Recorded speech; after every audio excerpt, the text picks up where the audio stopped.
While the world is looking at the Iran war that the United States and Israel started a month ago, a different crime against humanity is largely being ignored. The US is also starving Cuba to death with a medieval type of sea blockade. In general, the many crimes in the Caribbean are heavily underreported. We want to change that today, and it's my great pleasure, therefore, to welcome Dr. Richard Byron-Cox, a Caribbean-born author with a PhD in public international law. Dr. Byron-Cox, welcome. Good, Professor Pascal. It's an honor and a pleasure to be here. Thank you so very much for having me. But more importantly, thank you for giving the Caribbean a chance to see our side of the story as well. That's really important to us. It is, and I wouldn't have had the idea had you not written me an email and pointed exactly that out. And you are completely right. The Caribbean should not be ignored. And we actually recently just had a contingency over there with Venezuela, but we are having a contingency right now with Cuba.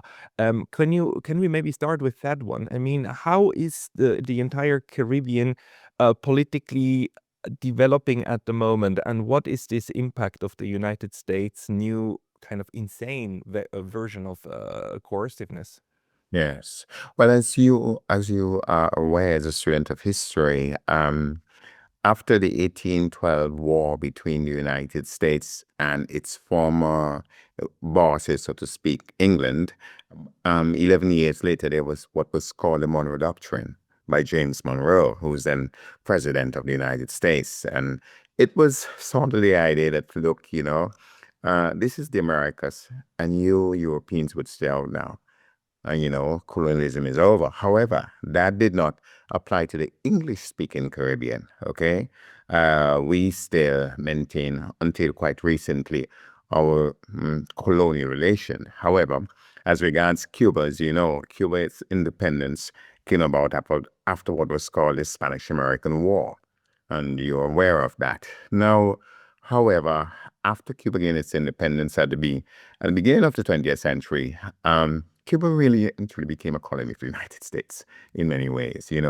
Everything was owned and run by the Americans and so on, until an upstart called Fidel Castro came on the scene. And on the 1st of January 1959, Fidel ran a revolution, and that was the first socialist revolution, in general terms, a military one, in our Caribbean. And of course, the Americans never liked that. Fidel only wanted the best for his people, for that island. And he therefore set about changing the economic system, and practically everything in Cuba at the time was owned by the Americans, And so the Americans didn't like this. You might have heard, I'm sure you know, of what was called the Bay of Pigs intervention, in the early 60s. And they decided to overthrow Fidel. But Fidel humbled them, and that wasn't good. At that time, as you know, John F. Kennedy was president of the United States of America. A year later, in 1962, we had what was called the Cuban Missile Crisis, when then there was a man named Khrushchev, who was then president of what was then the Soviet Union, and to protect Cuba, decided to put some missiles down there, and that led to what was called the Cuban Missile Crisis. And it was the first time, actually, that the world came close to what is called a nuclear war. As you know, in 1947, the Board of Atomic Scientists established what is called the Doomsday Clock. It's not a real clock, it's an imaginary clock, and which tells us how close we are to midnight, And about the 20th of January, they set this what time it is to midnight. And that was the closest we came to midnight until now. I think we're pretty close to midnight now. I think you'd agree with that. But that's another discussion. Let's get back to Cuba. And so the Cubans humbled the Americans at the Bay of Pigs, and then the Americans couldn't swallow that. They couldn't accept that. So what happened? They established what was called an economic blockade of Cuba. And that economic blockade continues to this day. Basically, the idea was to starve Cuba into submission. Yeah, but it got You know? worse recently, right? I mean, on the one hand, you had the blockade, but now it includes even more, and it is being patrolled much harder Right. than before. Yes, what had two things happened there that saved Cuba. Firstly, there was the Soviet Union at the time, as you know, and the Soviet Union established great trade with Cuba, and there were other socialist countries at the time. A matter of fact, as you know, there was two Europes, if you want to put it that way: Eastern Europe, and Western Europe. Even Germany was divided along the Berlin Wall in 1960, as you know. And so Cuba's survival was more or less guaranteed. Okay. Then the Soviet Union collapsed, as you know, at the end of the 1980s. And Cuba faced serious challenges economically, but they survived. They fought and they survived. Now, what has happened is this, that the new government in the United States that came into power about a year ago decided that we're going to starve them to death. And so every single thing, is being done to ensure, without using guns, without using bullets at present, okay, that these people starve to death.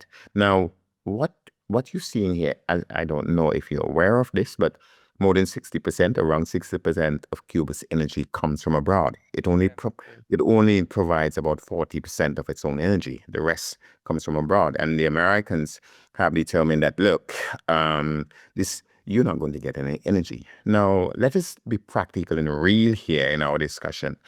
From water systems which need energy to pump the water around the country, okay, to the production of bread in a bakery needs energy.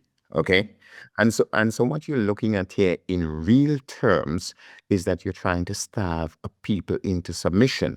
Now, let us understand two basic things. Firstly, that each country has the right to have its political system as it sees fit. That's the first thing. But secondly, even if you disagree with their political system, even if you hate the political leaders, does that give you the right to starve innocent children to death? Does that really? I mean, like I know, you cannot run a hospital without energy. You cannot run a hospital without water, which must be pumped from someplace. You cannot run a school without water. This is a humanitarian crisis. People think that it's only Iran, and I don't mean any disrespect to the people of Iran. I love the people of Iran, like I love all people, and they have a right to fight for their existence. But the existential crisis is not just in Iran; it is in Cuba, and it is real, you know. And Cuba is part of our Caribbean. Hey, very brief intermission because I was recently banned from YouTube, and although I'm back, this can happen anytime again. So please consider subscribing not only here, but to my mailing list on Substack. That's pascalotta.substack.com. The link's going to be in the description below, and now back to the video. Excuse me, just have you been there? Do you know what the situation on the ground is like at the moment, or are you in contact with people there? Because you're on a different island, so Yes. just how is it still possible to actually talk to people also in Cuba and have connections? Yes, I do have some connections. I have personal friends there. And so I write to them and we have exchanges. Even earlier today, I have some exchanges and they have explained to me in real terms that the situation is dire. You understand? It is a serious situation such that, believe it or not, I'm disturbed. I'm so disturbed that I'm sorry if my face shows some kind of emotion because one is not supposed to be too emotional about these things. But people who needed ventilators to survive and so on are dead. That is what has happened. In some cases, they use um, um, um, mobile phones, the lights of mobile phones, to do emergency operations, which have got to be done because they're emergency and it's not in daylight. You understand? This is where we are at. This is a humanitarian crisis. This is evil being done to innocent children. You understand? on a scale never imagined before. And as I said, I have not been to Cuba recently because, as a matter of fact, I've been trying to get a flight down there, so that I can personally take things with me on the flight. Okay. That's how close I am to. Yeah. So some people, I've not been able to do that so far. I'm still trying to get it done. It's because even if my friends tell me I'd like to go and see what is happening, but the reality that we face here in Cuba is that from education to health, to basic food, all of that is affected in the country today. And what you were looking at is a humanitarian crisis that the world seemed to willing to just too willing to ignore. Cuba has been a victim of this type of economic strangulation for over 60 years, and the entire United Nations basically agrees that it should stop. Cuba also didn't collapse in the 1990s, the way that the Soviet Union and then also Yugoslavia left the scene of the socialist bloc, right?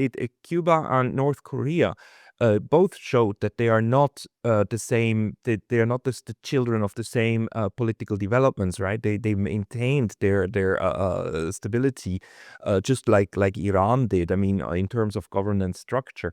At the same time, another Caribbean nation that has been suffering now for over 300 years, Haiti, is Yeah. also being economically strangled, and Yeah. even in an even more in a very, very vicious way, while its direct neighbor, the Dominican Republic, which is basically has given in to the fate of being just a holiday destination Yes. for rich white people from the north. They are doing fine. And can you maybe put a little bit the different Caribbean nations into perspective, into compare them with each other, just to give us a taste of how this Caribbean neocolonial way of managing the region is working? Yes, well, as you are aware, the Caribbean had various colonial masters. We had the Dutch, we had the British, we had the French, okay, and we had the Spanish, okay. And that's why you have Caribbean islands that speak French, Caribbean islands that speak Spanish, and so on and so forth. And all of these people brought their own culture and their own approach to managing their Caribbean territories. What has happened is this, that in particular, Cuba and parts of the English speaking Caribbean has been brave enough to stand up and say, we are independent people, okay? And we will, even though we're small, we will not be dictated to. I don't know if you know. Where I was born in Barbados, which is just next door to St. Vincent, where I live. My mom is Vincentian, all right? And so I've lived here all my life, basically. The first prime minister of Barbados was a man named Errol Walton Barrow. And Mr. Barrow in 1966, when he went to negotiate the independence of Barbados, he said, listen, I want this done today because I have a meeting in Canada.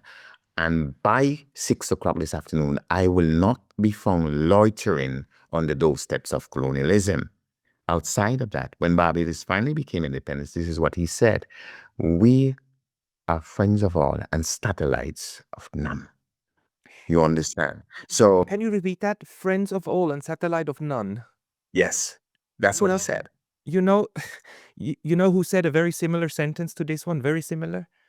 Uh, Thucydides, 2,400 Yes, years ago. His yes, definition of melos was, or how he depicts the Melians was friends to all and foe to none, foe to yes, neither. exactly. So Yes. So, is that a reference to him, or is it coincidence that he used? no, I think this is just Mr. Barrows, who is a lawyer, Mr. Barrows' original thought, you know.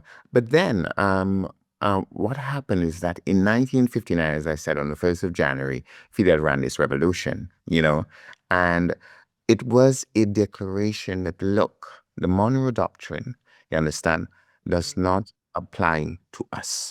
We are independent people. This is Cuba. This is not the United States of America. And that became an example to many. I don't know if you know, but in 1979, you had a revolution in Nicaragua ran by the Sandinistas. You had a revolution in a very small place called Grenada, where where my father was born. You understand? In 1979, which is 20 years after Fidel's 1959 revolution. And America saw this as, look, these are upstarts and we have to deal with them, you know. But Cuba went a little further. I don't know if the audience is aware of this, but Cuba then sent soldiers to Angola, you know, to confront the Portuguese imperialists, you know, and the racist South Africans, you know. And these battles were fought. Now, I want to tell you something which is very important to understand. The Caribbean, the English-speaking Caribbean, okay, has only suffered from one terrorist attack, and that happened in Barbados, where I was born. Most people don't know this, but the Cuban planes, the Cuban airline, which was called the Cubana at the time, I think it's still called that, right? To fly to Angola, they had to refuel somewhere. And so Errol Walton Barrow, the first prime minister of Barbados, agreed that the Cuban planes can refuel in Barbados and then go on to Angola. And the CIA, they have admitted this, put a bomb on one of those planes. And it exploded the moment it left what is now the Grantley Adams International Airport in Barbados. As I say, I was born on this island. And so what you see here is a people who are small, as you know, because this is your field. In international relations, nations must have one of four things, or a combination in one way or the other. You must have military might, you must have economic might, you must have financial and technological might, and you must have a huge population, right? Or a combination of these things. So you can take the United States, which has all. It has 330 million people, it has technology, it has money. Or you take India, right, which has quite a lot. Or you take China, you know what I mean? The Caribbean have none of these things. We don't have any economic power, globally speaking, right? We don't have any technology, globally speaking, you know. Our populations are very small and so on and so forth. So what do we have? All we have is our pride and our dignity. We have nothing else. And because we understand this, we understand that justice, as there's a German philosopher, I'm sure you know of him, Immanuel Kant, and he once said, I'm paraphrasing now, that if justice perishes, man's life on this planet means nothing, you know. And we understand that for our independence to be protected, we must operate within the four walls of international law. That is why I became a lawyer, and in particular, I studied international law, because the independence of the Caribbean cannot be guaranteed without that. But there's something else. We have always not only been guided by international law, we have been guided by international morality. You understand? The sense of right and wrong. And therefore, the sense that you need to act ethically. The greatest artist that came out of the Caribbean is a man named Robert Nesta Marley. You know him as Bob Marley, because Bob is just the short form of Robert. And he sang a song called War, you know? And it is really him putting the words of Haile Selassie, you understand, who was the emperor of Ethiopia, into song, then music to it.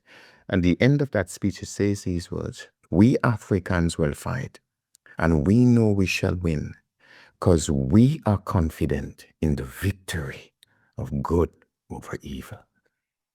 You see? And so therefore the Caribbean understanding has always been an understanding of justice as prescribed by international law. But outside of that, international morality, a sense of right and wrong. And, you know, international law is, of course, an exercise in trying to protect the smaller and the weaker from the larger and the more powerful. And we actually, intuitively, all of us subscribe to that. We all know that, right? And even the United States back in 45 when they said, okay, let's do the United Nations, Roosevelt and also his wife, Eleanor, with human rights and so on. I mean, we agree. This is intuitively how we would like society to run, the world, global society, but it's not how it runs in actuality, right? And we are confronted with this issue of how to actualize and realize something that I would say 80 to 90% of the global population actually want, that we are fair and nice and so on. And then you have a minority of people who try to exploit the system and laugh in the face of poverty and weakness and misery, right? The people like Pete Hegseth, the people like Marco Rubio, who really take joy in the strangulation and mass murder of people.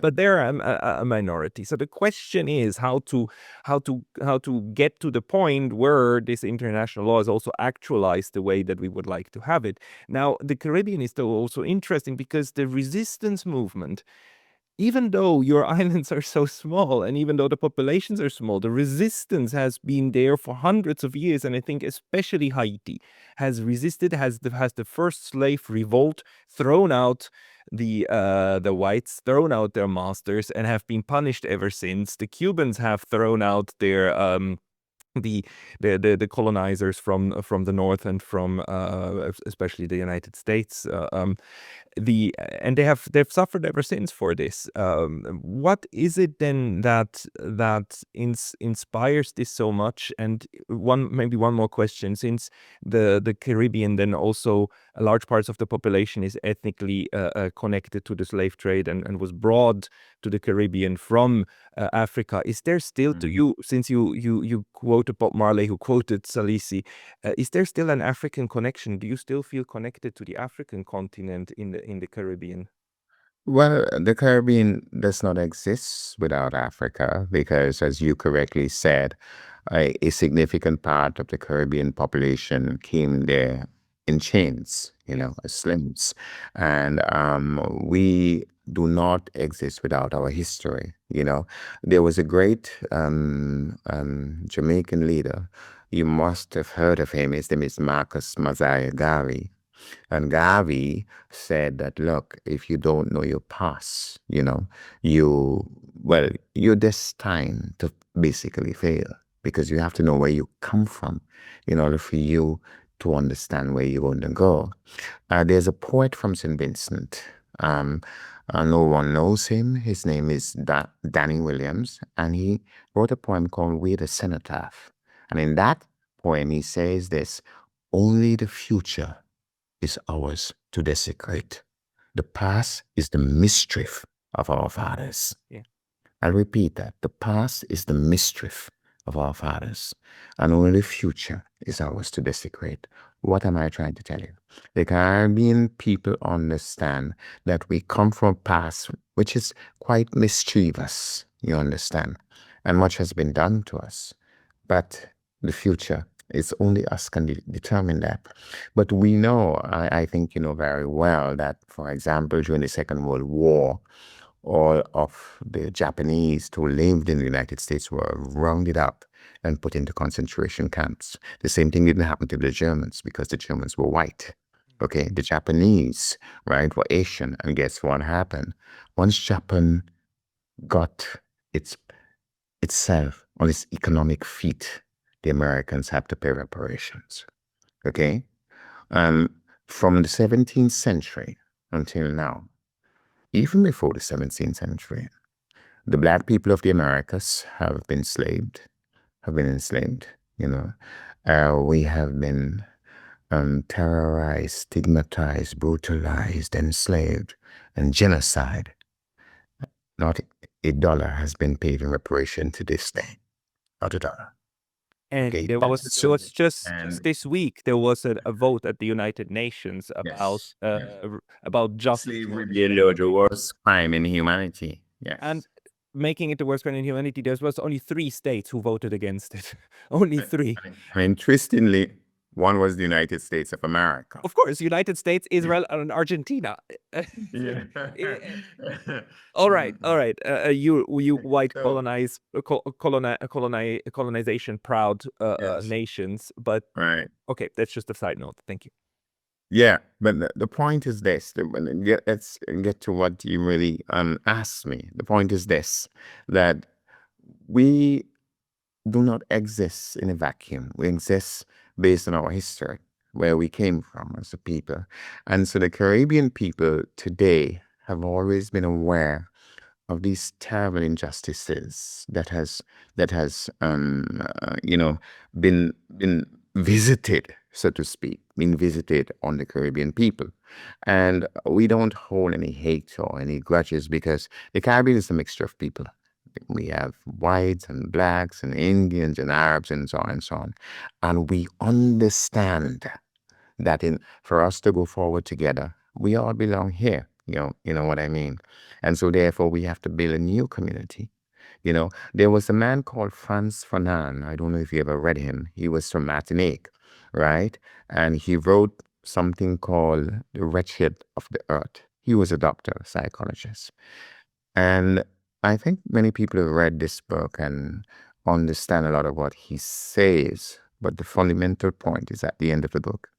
He says this, that in decolonization, we must create a new man, a man which is different from the European man, you know.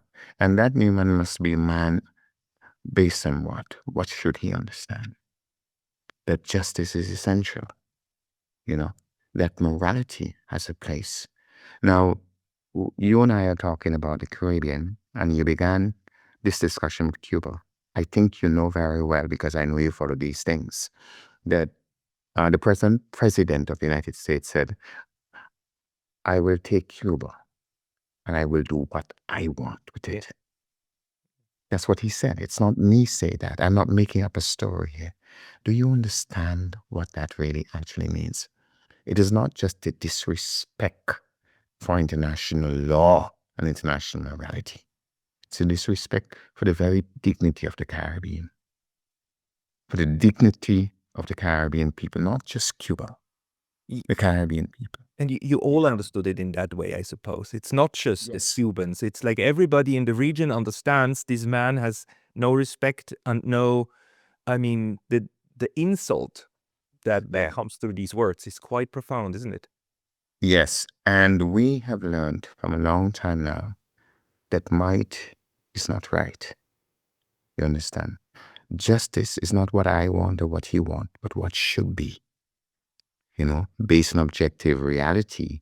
And therefore, as I said earlier, as Kant said, if justice perishes, what happened?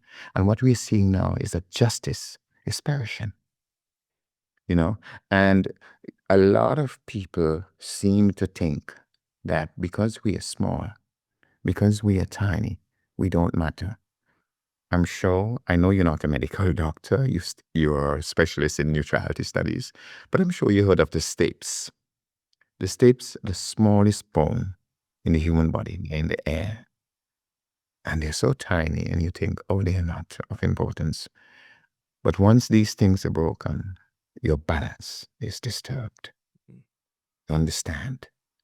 And so to think that the Caribbean doesn't matter simply because we're small, we're like the stapes. You destroy that, and the balance is disturbed. But let's take it just a little further, just a little further. You and I know that the bee, the bee is a very tiny animal, but about 33% of our food is thanks to something called pollination, which these tiny little animals are responsible for. We destroy them, and this planet will change. The great Einstein, Albert Einstein, once said, if humans disappear from this planet, much wouldn't change. But if the bees disappear, everything changes. Hmm. And it would mean the end of man. You see, we are the microcosm. And what is happening to Cuba and to our Caribbean, because up to now we've only spoken about Cuba, what is happening to our Caribbean? I don't remember his name, but you would remember there was this German priest, Nolima, I think. I don't remember his name. But when he said, when the fascists came for the communists, I didn't say anything. And when they came for the socialists, I said nothing. And when they came for whomever else, I said nothing. And by the time they came for me, Yeah. there was no one to say anything. You see, we have got to understand that, yes, this crisis, because that is what it is that the world is in right now, the epicenter is the Strait of Hormuz, as the choke point, as we know, for oil and so on. But that's just the epicenter. Once you drop anything in the water, it spreads out. You understand? Of course, and the ripples are going all around the globe, and the whole of South America, maybe with the exception of Argentina, is not on board of what is happening. I mean, Colombia is definitely not on board what is happening. Venezuela, just the Americans had to fly in and kidnap the president and his wife and kill a bunch of people on the way of doing so, and as a show of force, right?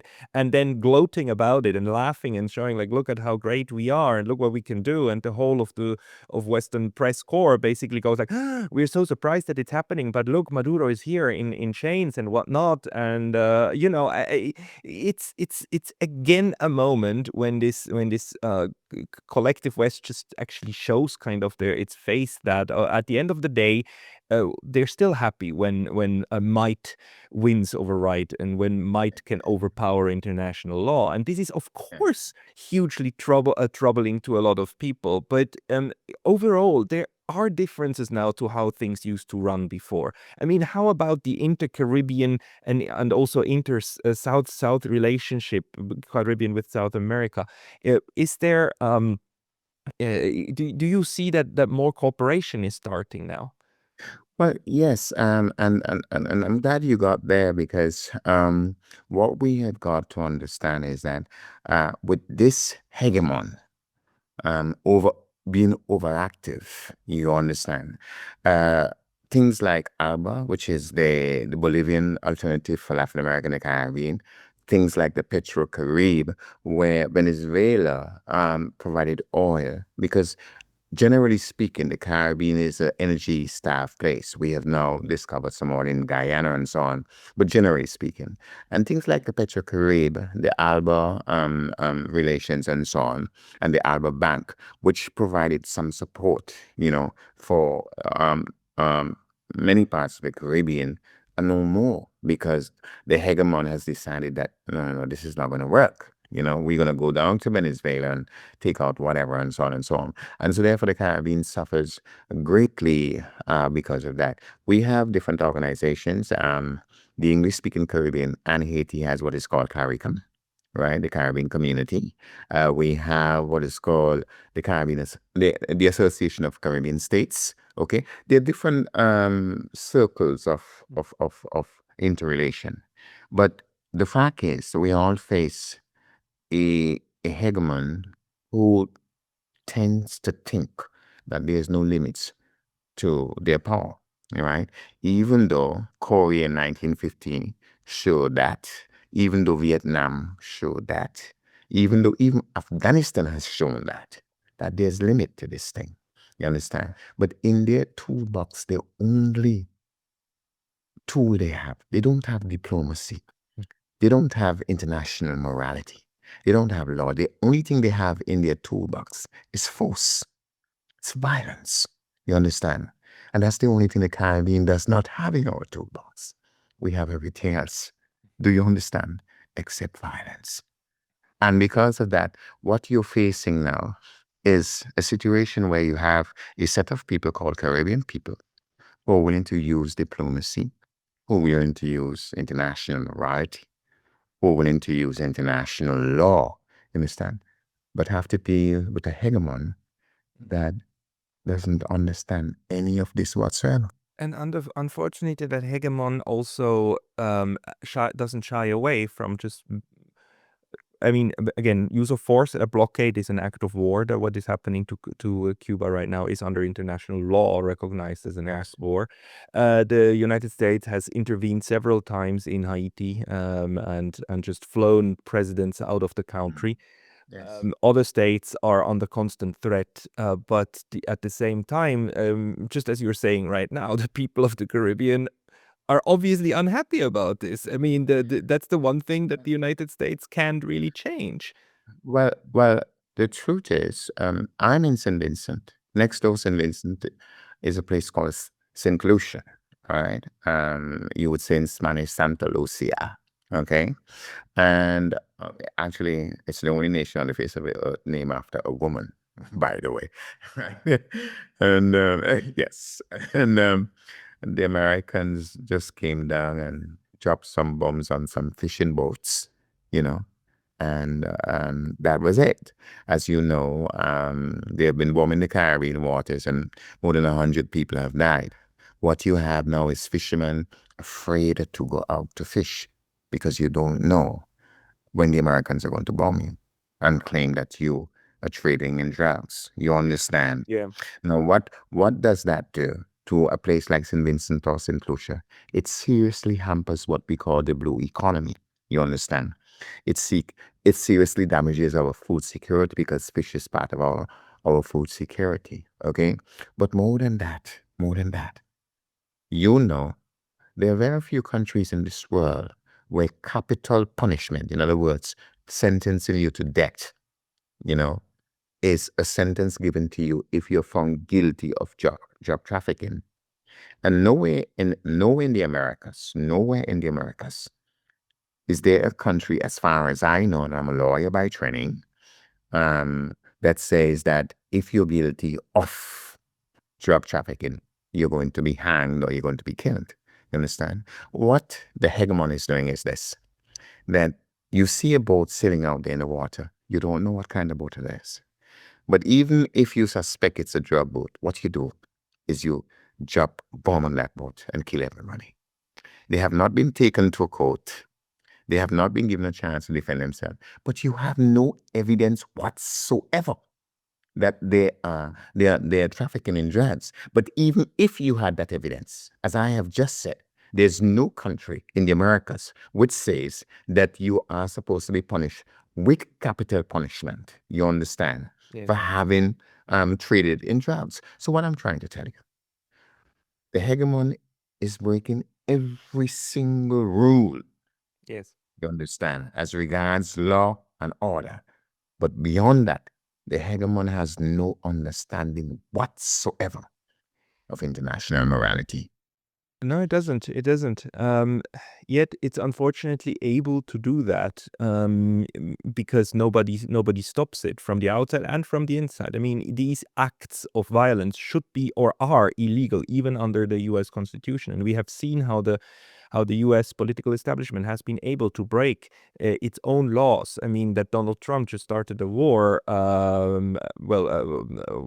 acts of war against Cuba and an all-out kinetic war against Iran is illegal under the Constitution. It's only Congress under the U.S. Constitution that should be able to do that. Yet these people reign with impunity, and then they bring all of this death and destruction also to the people of the Caribbean. So the question is a bit how to incentivize them to stop that. How can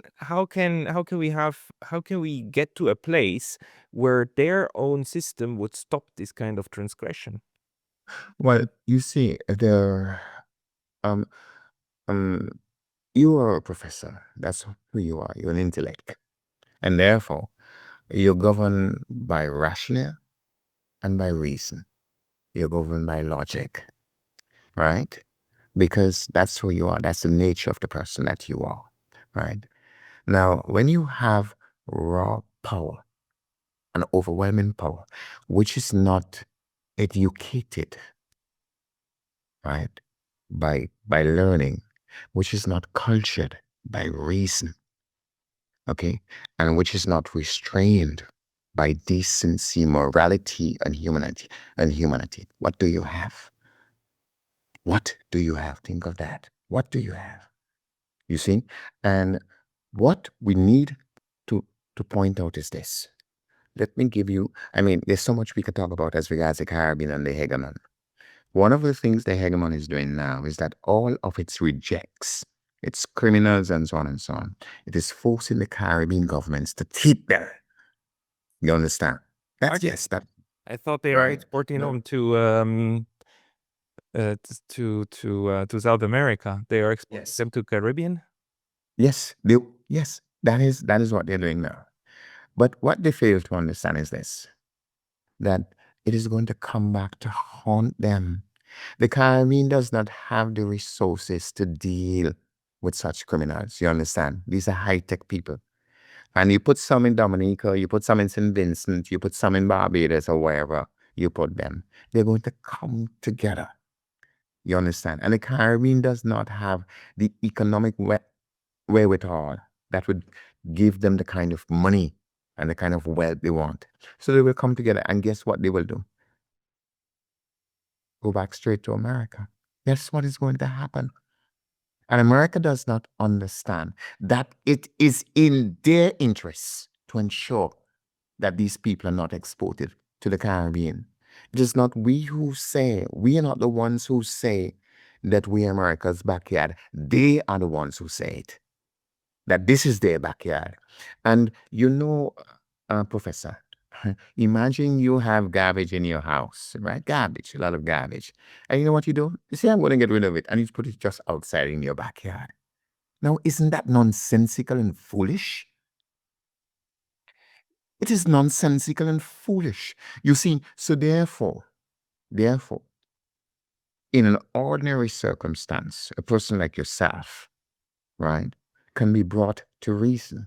I'm sure you read Plato's Republic. And his argument in the Republic is that the state should be governed by the philosopher king. That's his argument. That's the fundamental argument. You understand? People like you can be the philosopher king. You can be brought to reason. But when culture, when power is not educated, when it's not cultured, when it's not constrained, what can you do? It's a serious, serious question. Yeah, it is. It is. But then again, you wouldn't want me as the philosopher king over the Caribbean, right? I mean, the people in the Caribbean know best what's good for them. So it should be up to each and everyone to have like one say, one vote in the future of their countries. But if then all of your political process and all of your economies and so on are constantly undermined and strangled to death, just as Cuba is being strangled to death, then there's really no point in that exercise. So the question to me is really how to convince or how to bring about the change, maybe inside the West. I think, the political West, as Richard Sakwa calls it, that includes Europe, which to this very day, and I had that discussion just yesterday, to this day, they have no appreciation, no conscience, no conscious um, intuition for just how horrible that not only the colonialism of the past was, but the colonialism of the present. They Yeah. think that colonialism is over, and it's about, again, communism in the Cold War, and now it's just about economic incentives and whatnot, and about autocracy and whatnot. And it's not that. It's all about colonialism, and they have no appreciation for that. My people in Switzerland, no appreciation for that. They all think colonialism is over. Even the lefties, even the left people think like, oh no, at the end of the day, we need to do something against autocratic regimes. It's such a stupid discourse. So how to bring that back? This appreciation for just how insanely damaging to the human species this form of dominance of one group over another is. Well, you see, Chairman Mao Zedong, who was the one who led the Chinese Revolution in 1949, he once said that power ultimately flows from the barrel of a gun. Well, that's Once a said. conclusion I don't like. Because I would like to find a pacifist way of getting there. Right. Can we not have it at the barrel of a whiskey? No, I said that to say this, that I think as a student of neutrality studies, I have learned that history has shown to me, and we can go back from 1949 if you want, to now, that hegemons like this, it's only greater power, it's only greater power they understand. You can't bring them to reason. Do you know that, I mean, the Vietnam War, Yeah. which began after France couldn't handle Vietnam, they then gave it to America, and that was it. And the Americans only stopped this when the body bags came home, you know. When they started coming home in the body bags in thousand, that's when they stopped. They ran away from Afghanistan. Do you know that? That they left all their high tech and whatever, Yeah. right? And they ran away, you know, right? And the people who they came to put out of power are still in power now. And the same thing is happening now as you and I speak in Iraq. You understand? As you and I speak. Right now, the Americans are packing up and leaving Iraq for good. You know what I mean? And it's the same thing that's come to the Strait of Hormuz, and Israel and America attack and Iran. The only thing they understand is power, Yeah, violence. but It's that's a the one sound. thing that you It's a don't sound have. when you and I can sit down here and reasonably agree or agree to disagree reasonably. You understand? There is no reason in such a hegemon. There's no understanding of justice. There's no understanding of morality. There's no understanding of right and wrong. There's only an understanding of my power. But Do you know there must that? be Yes. there must Yeah. be a problem with the system because the America, the United States, has fantastic universities, has fantastic thinkers, Jeffrey Sachs, John Mearsheimer, and so on and so forth. So many good people, and so many kind-hearted people. Yet once the system starts working and the system integrates on top of it, it produces war after war after war, despite Yeah. having a lot of good people. So we somehow this needs this. The, I refute You're the idea that people are bad. It's what the system produces. I do not want to be atmospheric in this discussion. I want to be real because there are Vincentians, there are Cubans, there are Jamaicans suffering as we speak. And so therefore I want to be real. However, I'm sure you may have read Karl Marx's 11 Theses on Feuerbach. And the final of those 11, he said this, that I haven't really done anything special. Philosophers have always interpreted the world. The challenge is to change it. Yes. You understand? The challenge is to change it. And therefore, what you're asking me is whether or not um, there is a formula for changing this. There's a way for changing this, you know? And to be honest with you, all I have seen over time, the only thing that has made America and Europe and so on bend is when they meet a force which is equal to theirs or more than theirs. History has shown that to me. I would be a fool to ignore what hundreds of years of history has taught me, That is true. you know? And the idea that we can bring these people to reason, I happen not to believe that. Actually, I have no belief. I'm a student of science. I either know or I don't. And what I don't know and I need to know, I try to find out. But I have absolutely no belief whatsoever. And so, therefore, what I think is this, that new structures, this is my understanding, but I could be very wrong. But I'm telling you my understanding. New structures are coming into place that will create a counterbalance to this force. You know of BRICS and what that means. I don't have to tell you. You know, for example, that Iran has said, okay, fine. Those of you who want to use this trade for now, those of you who we are going to allow to use it, you would have to pay for your oil not in American dollars, but in yuan. So you know this. Okay? You know for a fact that as we speak, as we discuss now, the social movements around the world including your own podcast and so on, and drumming up support across the globe to say, look, what you have in Israel is a terrorist state. You understand? It's a terrorist state. And this terrorism must cease. You understand? This terrorism must cease. I'm sure you're aware. I'm very sure you're aware that 2 years ago, 3 years ago, the kind of force that we're seeing now, demanding that this behavior stop, is much greater than it was 5 years ago. It's a fact, you know? And so this is the hope. This is what I think is the hope. And this is why I'm here talking to you, because I'm just another voice adding to all of this and saying that this is the way, because we do not have the force. But people like you and I, even if we had the force, we wouldn't really want to use it because we know that no one wins in a war. You understand? But as a diplomat, as a trained diplomat, one of the first things I learned in diplomacy is that there comes a time when you have to dispense with diplomacy. That's why countries go to war. Iran has no choice. And I think you would agree with me on that. You simply have no choice. I hate the idea of organized violence, but you are right that ignoring the lessons of the past is only a path of the fools, right? So,